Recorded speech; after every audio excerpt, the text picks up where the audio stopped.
Welcome to online study exam friends. आज है 9 अप्रैल 2025। Friends, आज के दिन जितने भी इम्पोर्टेंट क्वेश्चन होंगे उसको हम वीडियो में डिस्कस करेंगे और साथ ही साथ में उसके इम्पोर्टेंट पॉइंट को भी डिस्कस करेंगे। तो यदि आप लोग चैनल पे न्यू हो तो वीडियो को लाइक शेयर और चैनल को सब्सक्राइब कर लीजिए। तो चलिए बिना देरी के वीडियो शुरू करते हैं। हमारा पहला क्वेश्चन है, केंद्र सरकार की किस योजना ने 8 अप्रैल 2025 को 10 वर्ष पूरे कर लिए हैं? इसका उत्तर होगा ऑप्शन ए, प्रधानमंत्री मुद्रा योजना। इसके इम्पोर्टेंट पॉइंट को देखेंगे। भारत सरकार की प्रधानमंत्री मुद्रा योजना ने 8 अप्रैल 2025 को 10 वर्ष पूरे कर लिए हैं। प्रधानमंत्री मुद्रा योजना और micro unit and refinance agency limited मुद्रा को 8 अप्रैल 2015 को प्रधानमंत्री नरेंद्र मोदी द्वारा शुभारंभ किया गया था। इस योजना और मुद्रा का उद्देश्य देश के छोटे और सूक्ष्म व्यवसाय उद्यमों को आसान ऋण तक पहुंच प्रदान करना था। अब बात कर लेते हैं micro units development and refinance agency limited के बारे में। इसकी स्थापना 2015 में कंपनी अधिनियम 2013 के तहत एक कंपनी के रूप में की गई थी। यह भारतीय लघु उद्योग विकास बैंक सीडीबी की सहायक कंपनी है। यह भारतीय रिजर्व बैंक के साथ एनबीएफसी के रूप में पंजीकृत है। यह प्रधानमंत्री मुद्रा योजना की निगरानी के लिए जिम्मेदार है। नेक्स्ट क्वेश्चन है, किस यूरोपीय शहर ने राष्ट्रपति द्रौपदी मुर्मू को अपना मानद नागरिक बनाया है? इसका उत्तर होगा ऑप्शन डी, लिस्बन। इसके इम्पोर्टेंट पॉइंट को देखेंगे। राष्ट्रपति द्रौपदी मुर्मू को पुर्तगाल की राजधानी लिस्बन शहर का मानद नागरिक बनाया गया है। द्रौपदी मुर्मू जी को लिस्बन शहर का प्रतिष्ठित की ऑफ ऑनर प्रदान की गई है। द्रौपदी मुर्मू 7 से 10 अप्रैल 2025 तक पुर्तगाल और स्लोवाकिया की दो देश की आधिकारिक यात्रा पर हैं। 27 वर्षों के बाद किसी भारतीय राष्ट्रपति ने पुर्तगाल का दौरा किया है।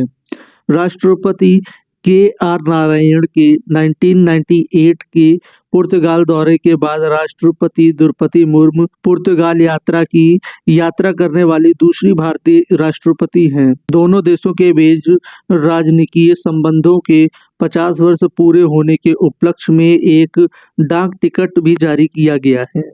नेक्स्ट क्वेश्चन है, भारत और किस देश के सुप्रीम कोर्ट के बीच न्यायिक सहयोग बढ़ाने के लिए समझौता हुआ है?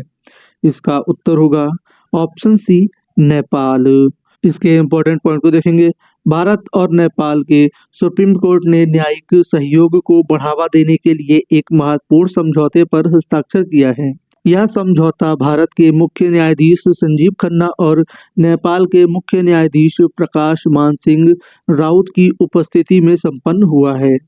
इस समझौते का उद्देश्य दोनों देशों के बीच कानून और न्याय क्षेत्र में जानकारी साझा करना, न्यायाधीशों और न्यायिक अधिकारियों के बीच आपसी आदान प्रदान को प्रोत्साहित करना है। भारत ने हाल के वर्ष में इजराइल, बांग्लादेश और भूटान जैसे देशों के साथ भी इस प्रकार के न्यायिक सहयोग से समझौता किया है।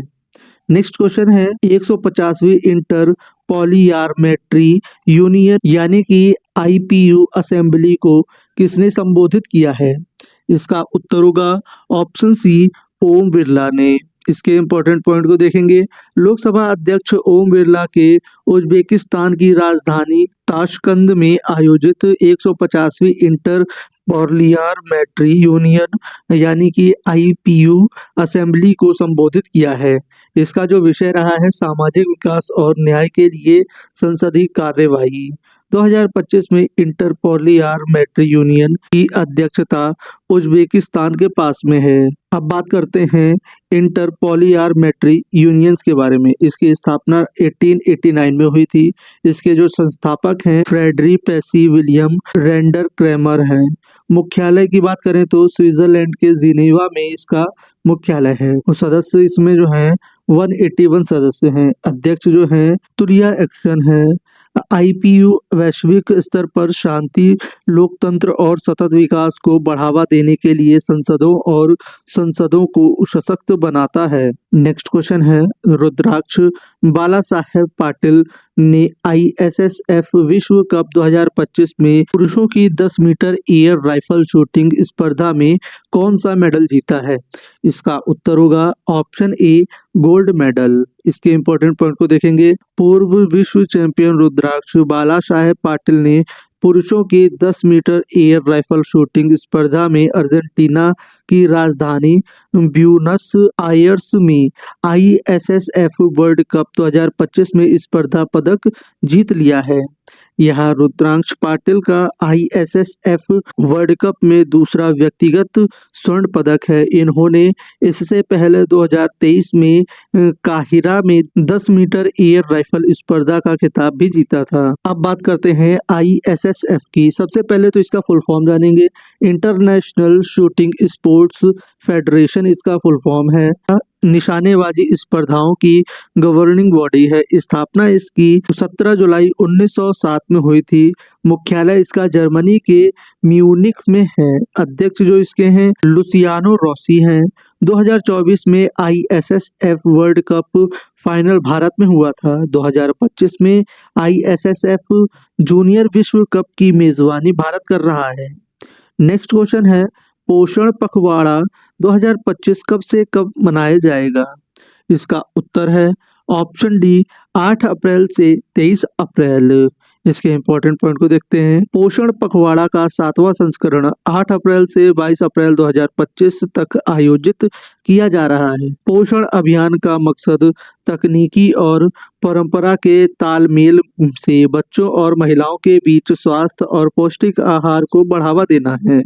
पोषण पखवाड़ा 2025 बच्चे के जीवन के पहले 1000 दिनों पर केंद्रित है। इसका उद्देश्य बच्चों और महिलाओं में पोषण के महत्व के बारे में जागरूकता बढ़ाना और कुपोषण को दूर करना है। नेक्स्ट क्वेश्चन है, 11वीं ब्रिक्स पर्यावरण मंत्रियों की बैठक कहाँ आयोजित हुई है? इसका उत्तर होगा ऑप्शन डी ब्रासीलिया। इसके इंपॉर्टेंट पॉइंट को देखेंगे।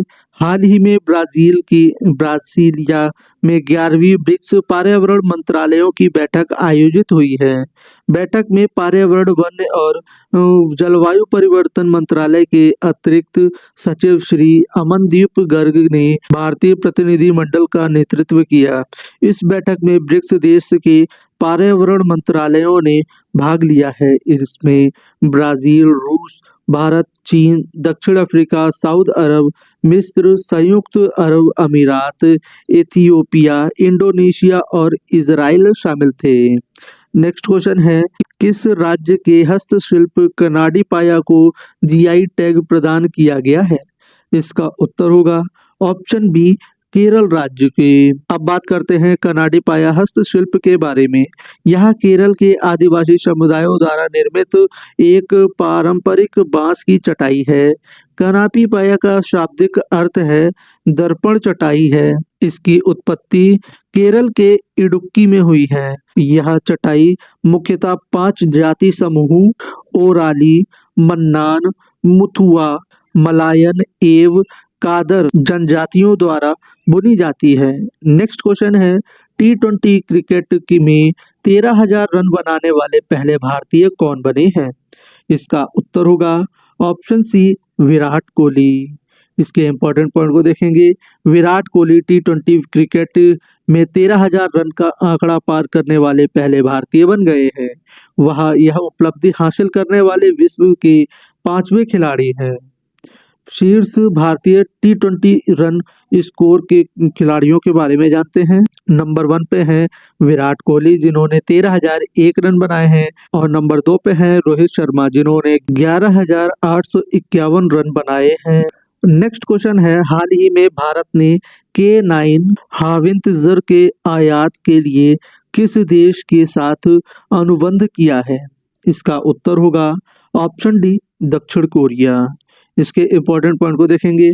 दक्षिण कोरिया राष्ट्रीय निर्माता हानविया एयरोस्पेस ने भारत की लॉर्सन एंड टुब्रो के साथ 100 और K9 स्वचालित हवाई तंजर की आपूर्ति के लिए 253.6 बिलियन अमेरिकी डॉलर का नया अनुबंध किया है।